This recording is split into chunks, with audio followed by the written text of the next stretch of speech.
Hello and welcome back. My name is Casey Miller. I am an OBGYN physician and I have been using this channel to create resources and tips for current and future OBGYN residents. Today is a short video, but this is a topic that I review with any of our medical students who rotate on our OBGYN service, specifically labor and delivery and postpartum, as well as any of the incoming interns who are beginning to round on patients for the first time in residency. If you want a quick and concise way to counsel your patients on their birth control options in the postpartum period, then keep watching. So patients in the postpartum period, meaning the period after birth, are at an increased risk of venous thromboembolic events, or VTE. So that risk is the highest in the first 21 days after delivery, and your risk of VTE does not actually return to its baseline until 12 weeks postpartum.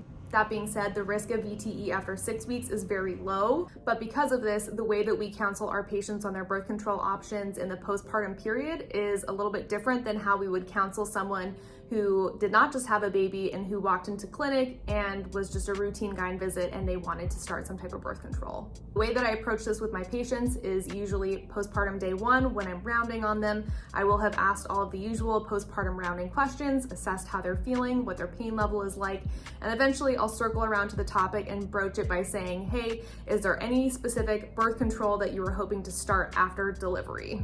Most patients will actually say no, because that is just the last thing on their mind, especially at 5 a.m. the first day after they deliver their baby, and that is fine. However, if that is the case, I do make sure that I touch on 2 things that it is very important for them to be aware about.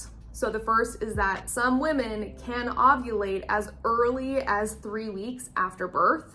Most will not ovulate until at least 6 weeks postpartum. However, it is possible to ovulate earlier. That being said, theoretically, it is possible to conceive a pregnancy in that first 1 to 2 months postpartum if you're having unprotected intercourse. And the reason that this is important for patients to know is because of point number 2, which is that the recommended interval of time between this delivery that you just had and conceiving another pregnancy is at least 18 months. Pregnancies that are conceived less than 18 months between the birth of the baby you just had to the conception of the new baby are considered short interval pregnancies, and those can be associated with low birth weight and preterm birth. This is particularly important in patients who deliver by C-section. You really want at least 18 months to 24 months for that hysterotomy to heal, particularly if those patients are hoping to labor. Because when you labor, you're contracting on that scar on the uterus. You really want it to be well healed, because if you have that interval less than 18 months, and more specifically less than 6 months between pregnancies, there can be an increased risk of uterine rupture, which is where that scar spontaneously breaks open. So if they don't want birth control, they don't want to talk about it, that's fine. I just counsel them on those 2 points, and I'll write in my note that I counsel the patient on short interval pregnancy risks. If they do want birth control, then this is the spiel that I usually give them. Feel free to copy, paste, and edit however you want. And keep in mind that if a patient decides she wants one of these contraceptive options, then I will go into further detail about the risks and benefits of both. But this is just for the purpose of giving them a quick rundown of the options that I can offer to them in a quick 5-minute period when I've got 10 other patients to see. So I will tell them for the first 3 to 6 weeks postpartum, we tend to avoid birth control options that contain estrogen, because when you're pregnant and postpartum, there is an increased risk of developing blood clots. And we know that estrogen-containing products can also increase your risk of developing blood clots, so we try not to combine those 2 risks together. If you want something prescribed before you leave the hospital, then these are the 3 options that I can give you. The first option is an Explon, which is a very thin plastic rod about the size of a matchstick that we place just beneath the skin in your arm. This continuously releases a progesterone hormone, and it lasts for 3 years. Pros: the fact that it lasts for 3 years, you can remove it whenever you want. It can lead to lighter periods or no periods. And if you decide to discontinue the medication because you want to get pregnant, the interval between discontinuing it and getting pregnant is very short. Cons, although it can lead to lighter periods and no periods, it can just as equally lead to irregular, unpredictable bleeding and spotting or consistent spotting. And this is a very common reason that patients actually want the device taken out. Also, just like with many other hormonal contraceptive options, patients have complained of mood swings and weight gain. Also, if you do want it removed, you'll have to set up an appointment in clinic because we will have to numb you up and make a small incision to take it out of your arm. The second option that I can offer you is the Depo-Provera injection or shot, and that is an injection of progestin right into your muscle that lasts for 3 months. Pros, this can also lead to lighter periods or no periods, and you don't have to worry about taking a pill every day. You only have to get an injection every 3 months. Cons, it can also lead to irregular and unpredictable bleeding, persistent spotting, etc., just like with an Explon, and can be associated with weight gain and mood changes.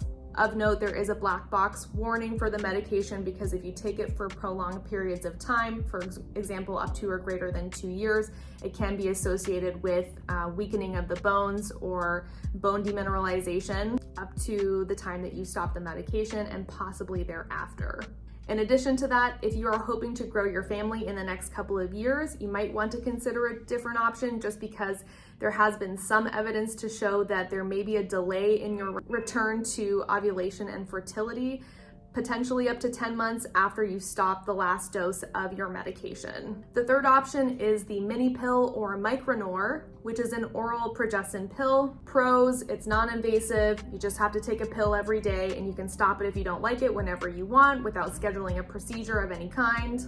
Cons, you have to remember to take a pill every day. And for this specific birth control, you have to take it at the same time every day. If you miss a scheduled dose by 3 hours and you had unprotected sex in the previous week, you are at risk for getting pregnant. And also, if you don't use barrier contraception, like with condoms, for the subsequent 48 hours, you are also at risk for getting pregnant. So it's just not the most reliable contraception to be on, but if you can commit to taking it at the same time every day and you're good with that type of thing, then you should be covered.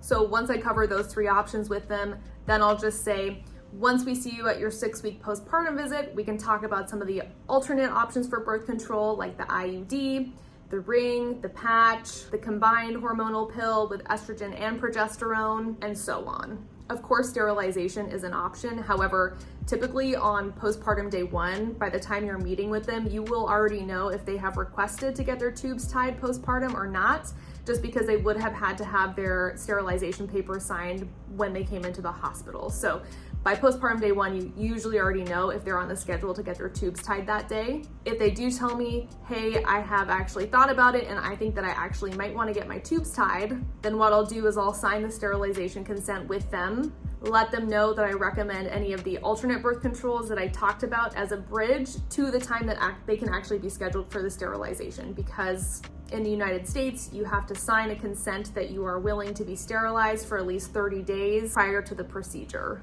Of course, I could get into a lot more depth about contraception counseling in this video, but the purpose of today's video is to kind of give you a very concise snapshot of how you can present the options to your patient on postpartum day 1, just to give them a quick overview of what their options are. And if they want any more information, then you can obviously spend more time counseling them about each specific option. Lastly, something that I want to quickly touch on is the question that patients often ask, which is, are any of these medications going to impact my ability to breastfeed? I will tell my patients that we don't actually have a lot of strong long-term data to suggest that progestin-only contraceptives do or do not impact milk production. The observational studies that we do have showed that the progestin-only contraceptives had no impact on the initiation or successful continuation of milk production. If you read about it in the ACOG practice bulletin, the general recommendation is that if you start the medication after initial lactogenesis, so 48 to 72 hours postpartum, breastfeeding should not be affected. All right, so to summarize, if a patient does not want birth control postpartum, I just make sure to counsel them on when they can resume ovulation and theoretically get pregnant, and also the short interval pregnancy risks. If they do want birth control, I let them know that generally for the first 6 weeks postpartum, we stick to progestin-only contraception, and the ones that we can typically give them right away are the Explon before they leave the hospital, although not all hospital pharmacies will actually supply those, so you might have to have them come into clinic a few days after they leave the hospital. The second option being the Depo-Provera injection. and the third option being the Micronor or mini pill. I hope this was helpful for you. Feel free to share with anyone who is going to be going onto their OBGYN rotation. Before I go, I just want to plug the guide that I made one more time. I made a guide that lists the top 15 questions that I think everyone should ask during their OBGYN residency interviews. You can see the link in the description box below. You can also see the link to get all of my other free downloads emailed to you in your inbox. I hope you have a great day, and I will see you in the next video.